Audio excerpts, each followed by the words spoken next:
ourlowdown.org. Welcome back to the Rick Smith Show. Now, here is Rick Smith. So today, the big news was Joe Biden's going to cancel the Keystone XL pipeline permit, which got all of the righties crazy at me. See, he hates workers. I'm going, no. It's not what he's saying. He's saying let's take their talents away from building pipelines and move them to building things that are going to move us towards a greener, healthier economy, and not just a pipeline that we're going to get one shot out of, and then for the next 50 years be stuck on the dirty stuff. But boy, were they crazy angry. Anyway, here to share some thoughts on, the big inauguration on Wednesday. Looking very much forward to hearing what Joe Biden has to say. I've asked our good friend Gregg Hurwitz to come talk with us. Gregg is a New York Times best-selling author.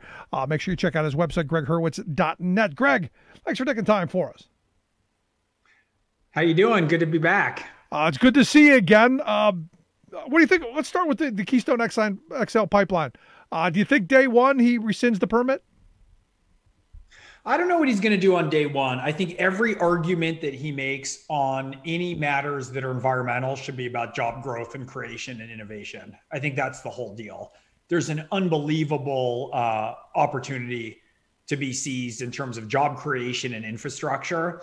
And if we lean into that, we're going to be good. If we don't, we're going to be in trouble. No, that's been my whole take on all of this.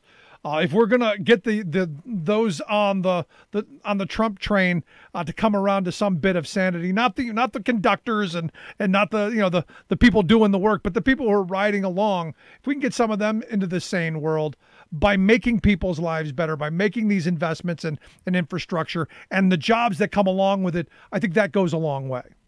Well, and that's right. For a long time, I think that the messaging of the left, not the work of, I don't want to say the left, the messaging of Democrats and liberals has been hijacked. We've been very focused on sort of language and permission structures rather than intentions and outcomes. And if we can get back to actually stating in concrete terms what we can do for American people and why that's something that can be accomplished, that's the whole agenda.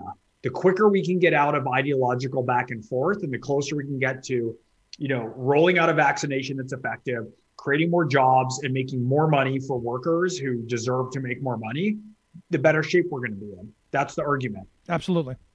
There's a window right now, I feel like a lot of the suburban women who sort of, deserted Trump, who voted for Trump and then left and are over. If we can make good and claim the working class at this point, I mean, you're a union guy, you know this better than anyone. If we can see that through properly in the messaging, in the policies, in the platform, I think we're in great shape. If we want to get pulled into the culture wars, I think we're dead. I absolutely agree with you. And that's why, I keep looking at Wednesday going, I know there's going to be some calls for unity. There's going to be some olive branches and all of that. But ultimately, it's going to come down into the nuts and bolts and the policies that he pursues, which for me, it's all about jobs. That's right. And when I talk about the culture wars, by the way, I'm not claiming that we leave or take for granted the communities that are suffering that keep delivering wins to Democratic leadership or have. It's not about that, but it's about actually tackling the root causes of things. And so when we're dealing, we have to look at the communities that are suffering. Who do we have? We have white working class, we have the African-American communities, we have brown communities. And if we can have a targeted approach at, say, the prison industrial complex, if we can get things done instead of talking about things, we're going to be in better shape for those communities. I think it's essential. No, I'm right there with you. So, let's take a step back real quick because I want to get some of your thoughts on what happened on January 6th. I think a lot of people were shocked that, oh my God, I can't believe this happened. Personally, I expected it. I expected honestly much worse. Because of just having read, now that Parler's back, I get to get the inside track on the crazy that's there. But because I read what they were saying, I read the intentions that they went to Washington, D.C. thinking. I read them saying, hey, if someone tries to take my gun, I'm stacking up bodies. I was expecting it. How is it that we completely missed this? And I'm curious what your thoughts of what happened. Well, I think anyone who paid attention to history or the present moment was not surprised. But I think a lot of us are not paying attention to history or the present moment, right? We're siloed in our different information bubbles. That's been talked about exhaustively. This is a very logical outcome of what we have seen happening. And people weren't prepared to look it in the face. And what's weird is, there was a weird sense I had of violation that felt different. Those images, the Confederate flag marched through the hallways of the Capitol. It didn't get within 5 miles during the Civil War. People wearing, 6 million Jews wasn't enough. And I was glad it happened. I was delighted it happened. I thought the solution for anything is to pull it out under the full sterilizing light of day. And I think we all need to see that. We needed to see how extreme it was, and we needed to look it in the face. And there's a lot of people, John Dean talks a lot about how this sort of how you have to break frame, how you're moved within a sort of bubble further and further off the mark of a particular morality. And I feel like this is a frame break that a lot of people were still in denial of, including Ben Sass, who's back on the floor talking about shoveling your neighbor's driveway. People didn't seem to realize there was a murderous takeover of the Capitol building. And so as far as I see it, there's two messaging and strategic and moral imperatives. And all three of those to me are aligned. They're not different. That the Democratic Party and any reasonable thinking liberal should have. One of them is to offer an off-ramp for the enormous percentage of Republicans who that movement is not, who don't see themselves in that movement, who aren't down with the Confederate flag, who aren't down with people literally beating police officers to death with fire extinguishers and beating them with the Blue Lives Matter flags. And to offer an off-ramp at this point to say, look, there's a lot churning in the underground, and here's the off-ramp where you can get off and understand that we have to pull back from the brink of this. But I think there also has to be a serious level of accountability for what just happened and occurred at the Capitol. I think that it was a coup, and I think it was sedition. And I think that we have to have no holds barred going after the people who instigated and carried out that act. It was horrific. No, at this point, I'm right there with you. And I'm of the mindset that you can't begin talking about unity until you have that kind of accountability.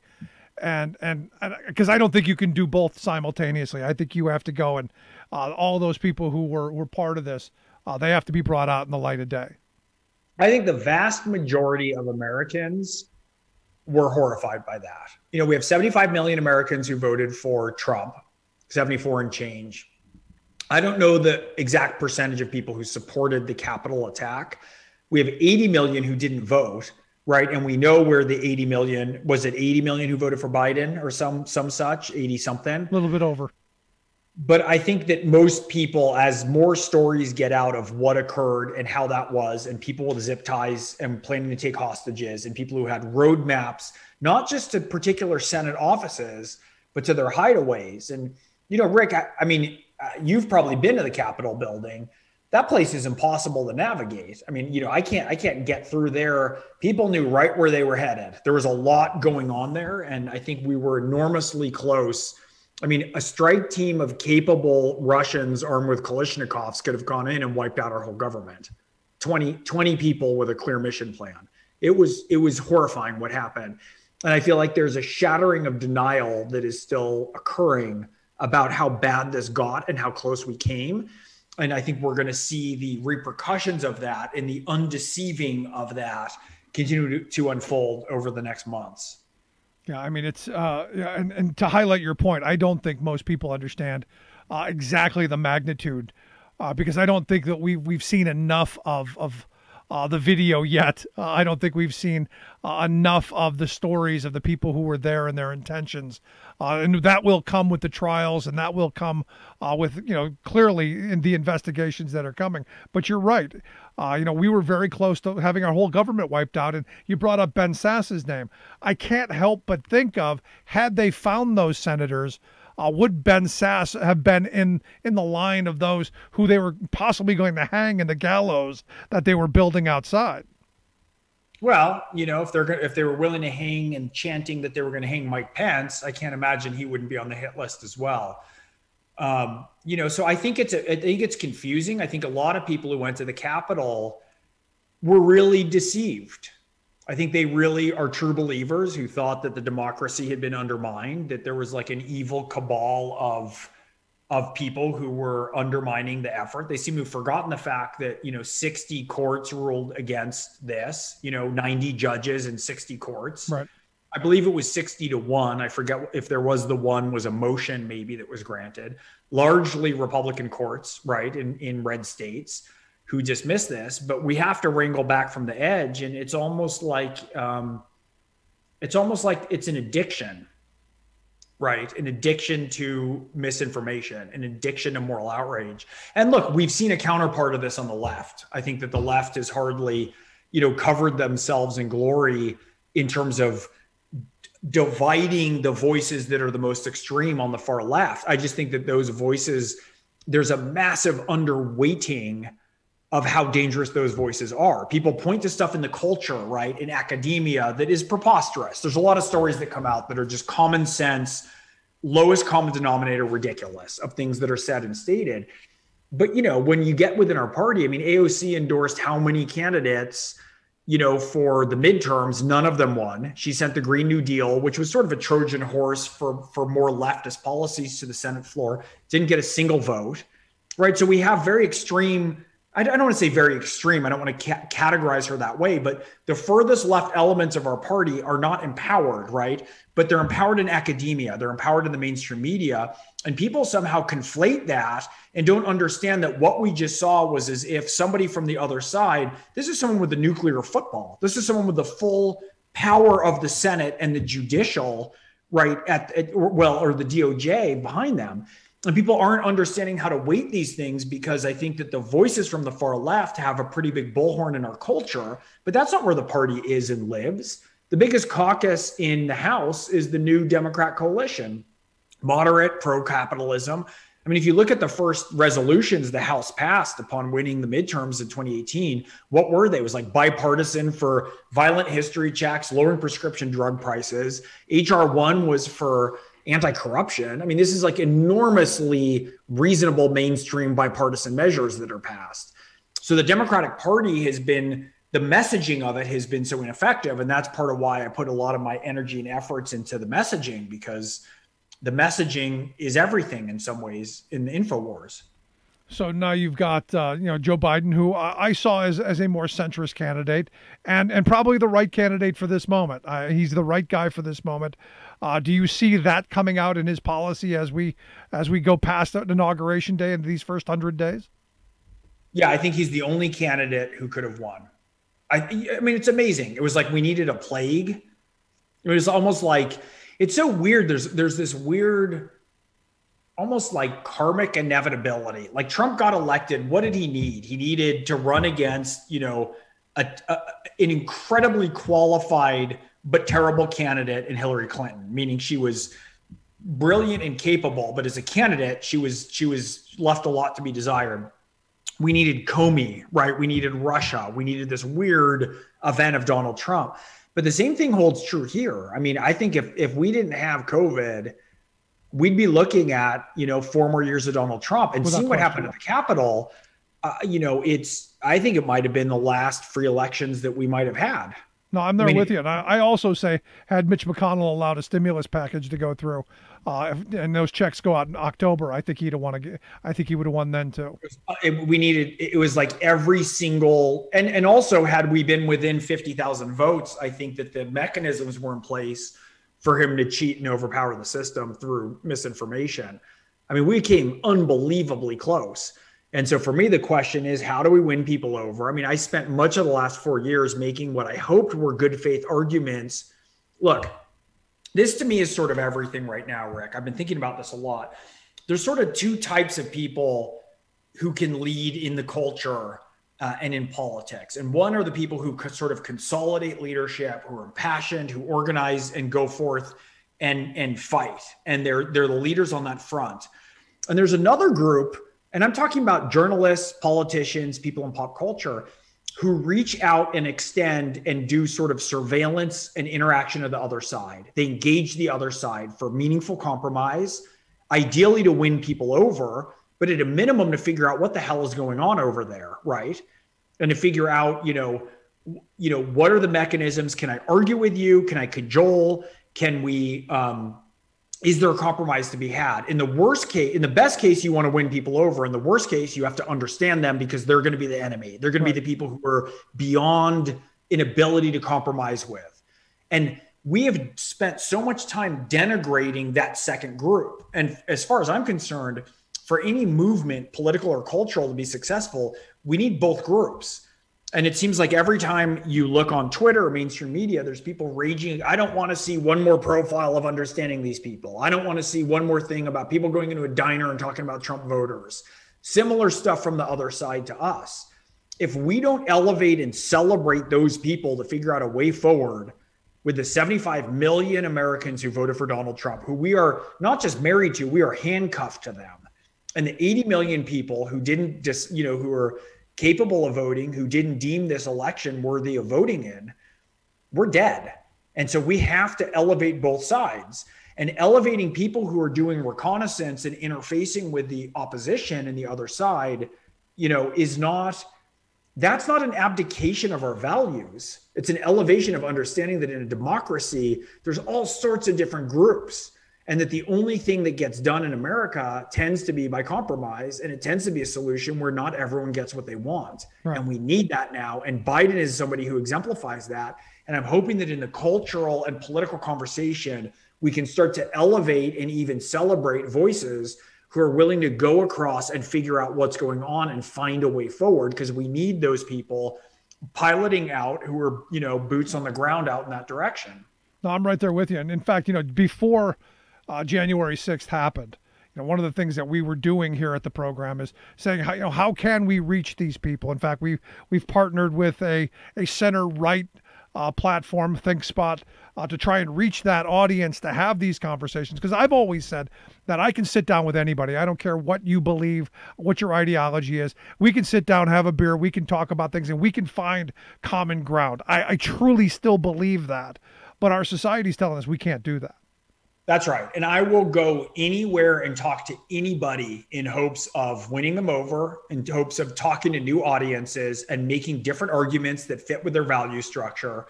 And the thing is to do that, there's a certain amount of kind of grit and courage that's required to be a Joe Biden, to do the things that you're doing. Because what happens is you're going across the aisle, you're leaving the parasol, the protective parasol of your own ideology, of your in-group, right? You're leaving to go forth. Sometimes you're even taking arrows in your back to have the conversation. They're difficult conversations to have, right? And then you have to kind of have these difficult conversations, see what sort of headway can be made. You have to hold your heart open to being, I believe you can't ever convince somebody of changing their mind if you're not in a position of allowing your own mind to be changed, especially in an environment that's this polarized. It's basically like I'll show you my blind spots, you show me yours, right?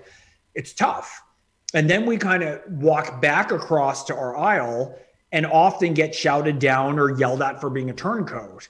And there's no way forward with that. We basically have an equal number of people on the two sides. We have an equal number of people in the middle of voting age. And we have to start to find ways to have these conversations meaningfully. And if we don't do it, we're dead, or we're just sort of in perennial warfare. No, because, one of the things that I'm hoping to hear out of Joe Biden's inauguration is this idea that we're going to make people's lives better. I talk about this all the time on the program as a union guy. I said it earlier. The one thing I agreed with Ronald Reagan on is that the best anti-poverty program is a job. I have amended that to the best anti-poverty program is a union job with good wages, health security, retirement security, and security on the job. By having a say in your working conditions. If we can start moving in that direction to where people see a future, believe that the American dream is possible, I think a lot of these problems correct themselves. I think we're able to move in a direction that makes people's lives better, and that some of this fringe stuff people are willing to stay away from. That's right. And if we do concrete things, like imagine if the Democrats had a single-minded purpose of addressing, for instance, the sentencing inequities between, like the differences in sentencing guidelines between whites, I'm going to just talk about race for a moment, and black and brown accused. It's enormous. It's unfair. It's incredibly easy to talk about and frame in terms of righteousness, in terms of the law. The prison industrial complex is absurd. Anyone who watches Ava DuVernay's 13th will walk away from that and go, right, there's a whole frame on that of systemic injustice in a way that makes immediate sense under the umbrella of fundamental common sense fairness. If we could start to make headway in those ways, I think a lot of the other symbolic value struggles or symbolic battles that we have closer to the surface and the divisiveness can start to fall away. Likewise, for me, the biggest stat that I always return to is the fact that $50 trillion with a T in the last 40 years since Reagan have moved from the bottom 90% to the top 1%, not through free market means, right? That's through lobbyism, that's through loopholes, that's through government bailouts, that's through stock buybacks, that's through all sorts of other stuff. And some of this is due to globalization. I'm not an economist. Even economists, I feel like, don't ever have a handle on everything. But it's from not playing fair, right? And so when we talk about union jobs, when we talk about people who should just be able to work a job and fundamentally have the dignity of work, as Sherrod Brown talks about, to make a living and support your family, it's not that we're asking for some, crazy socialist readjustment of the system. What we're saying is, hey guys, let's go back and look at the TARP bailouts. Let's look at how the COVID pandemic money was handed out by Trump. Are you calling that literally free market? Like, is that money that went out on the basis of innovation and competition? Absolutely not. So we've had this incredible transfer of wealth, the opposite direction of what everyone is so afraid of in a sort of socialist frame. And part of, I think, what we're talking about is to talk about getting back to the actual fundamentals of free market capitalism, competition, innovation, right? And having workers be able to work for a functional wage. And if you can't see that, if you're rich or in the ruling class, and you can't understand that makes sense to fundamentally build a smarter capitalism all the way down the pyramid and all the way up, you've never read strategy. Like, do you want to wait 20 years and have somebody who's actually is a socialist come in and take over because the wealth divide is so great that people are only living in gated communities guarded by people with, it just doesn't make any sense. No, to highlight your point, I have a friend who grew up in Brazil, and he tells the story of the inequality there, where, if you do fairly well, you're living behind a wall, worried about somebody snatching your kids. Right. And this is the direction we're heading. Like freedom? Does that feel like freedom? No. Right? Does that like? And the bottom line is, for me, when people are doing well, where liberals tend to fail is by celebrating that, to say, good for you, right? Like, you built a business, you made a ton of money, you're worth a ton of money, good on you, and we celebrate that. But make sure that we're keeping the system fair all the way down, so that if you're doing great this year and in 3 years, we want you doing great in 5 years, 10 years, and 20 years. The system itself has to be robust. It has to be fair so that it doesn't get overthrown. So you don't want to do a quick cash grab if we're at a point like, one of the things I talked about, I went on a podcast, I went in Jordan Peterson's podcast that was just released this morning. And one of the things I was talking to him about, his audience, he's a centrist, but his audience tends center right, I would say. One of the things I was saying to him was, everyone's complaining about like socialism and how stupid people are and how dare they talk about being democratic socialists. And part of the accountability that I think is required from anybody is to say, how much has the system of capitalism failed that people are literally picking up an idea, a shiny idea, as stupid and as failed as socialism, right? And considering that as a reasonable alternative to the corruption, to the ingrained corruption they've seen through 40 years of Republican and Democratic leadership in capitalism. We can scorn them all we want, or we could look at it in terms of accountability and say, how far afield have we gone from people being able to realize the American dream, that's something they're even considering, given the track record of socialism. Right. But here's the thing, and there's a lot of people who misdefine what socialism is, and they throw a lot of definition in with it. You believe, as I get, free market. I'm a more regulated free market guy. I'm more of the idea of going back to what we did during the FDR years. where you took off some of the razor edge of what capitalism has become. Because at the end of the day, in a truly free, laissez-faire capitalist system, doesn't the guy with the most power end up winning all the time? I mean, if you go back in the monopoly is the guy with the most money wins. And that's what we're told free market laissez-faire capitalism is. Isn't that where we end up? Well, I agree with you. I just think that when you talk about taking the edge off, for me, I frame that as corruption and power plays. I don't frame that as to me, an actual free market encourages innovation. It encourages competition. And that's not what we have been seeing. Right. From the enormous, multinational corporations. We're not seeing that. And so, I agree with you. I think that part of lifting that is when people can have lobbyists literally send bills to Congress without bothering to remove the letterhead from the lobbyist firm, right? When we have, I forget the ratio. It's unbelievable, the number. It's something like 90 lobbyists. I might be wrong on this. It's an inordinately high number of lobbyists per member of Congress for big pharma. We don't get anything through. And so part of taking the edge off it with regulation is just making sure people don't cheat. So you can get up the system. It's not free market to get up to the top of the dominance hierarchy financially and then pull the ladder up after you and change the laws and change loopholes and take enormous cash bailouts, right? From TARP, from the COVID pandemic relief packages in a way that has nothing to do with the free market. So I'm in agreement with you. I just think there's a way we can frame it and talk about it that appeals to a broader range of centrists and to libertarians. It's just, for me, it's a different way to frame and look at it. But you've seen the math, right? CEOs I want to say in the 80s were making 300x what their workers were. Now they're making 3,000. Did they get that much smarter? Like they're really that much brilliant in the last 20 years? Absolutely not. So some of the effects of globalism have gotten to this winner takes all game where these corporations have as much power as nation states. And that is a huge problem. So let's bring this back to kind of wrap it up. Wednesday, Biden's going to give his speech. Does any of this come out in this? What are you expecting Joe Biden to say? And what do you want to hear? I'd love to hear him talk about, one of the things that I think hurt us enormously when Hillary Clinton was running was she would carve up the communities, right? She would list a whole bunch of communities that she was running or appealing to.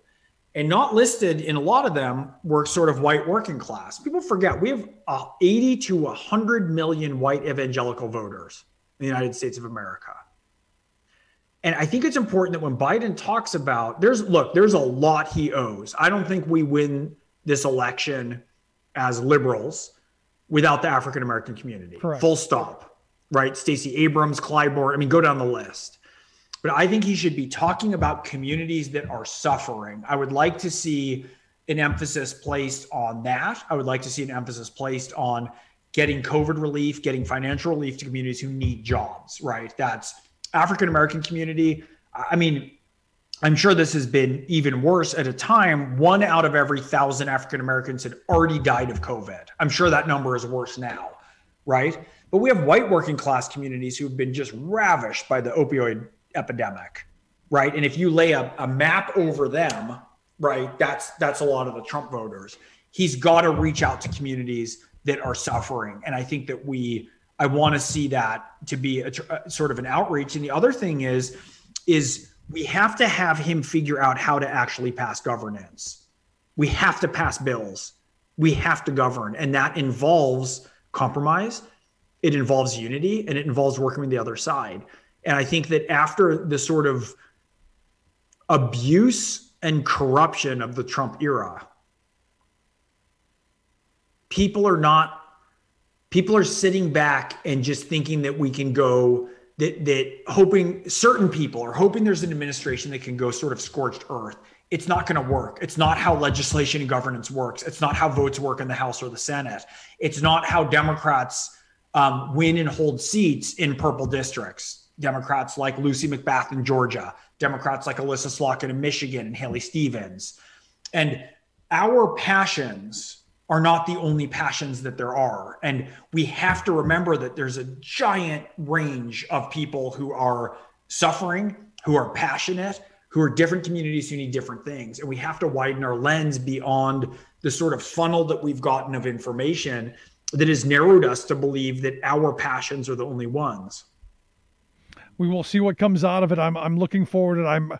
I'm after this darkness, it's kind of like going to the light. I have great hopes for this president. I have great hopes for him to do the things that we need in the moment that we need them, and to put people, the smart people, into the right places, so that we don't have the failures that we've had. But we'll see. And Greg, it'd be great to have you back and share some thoughts on the other side. I appreciate your time. Yeah, it's always good talking to you, Rick. Good stuff. Our good friend Gregg Hurwitz, New York Times bestseller. Check out his website, gregghurwitz.net. We'll get links out on social media how you can check that out. Gonna take a quick break. Right back. Stick around. You're listening to The Rick Smith Show.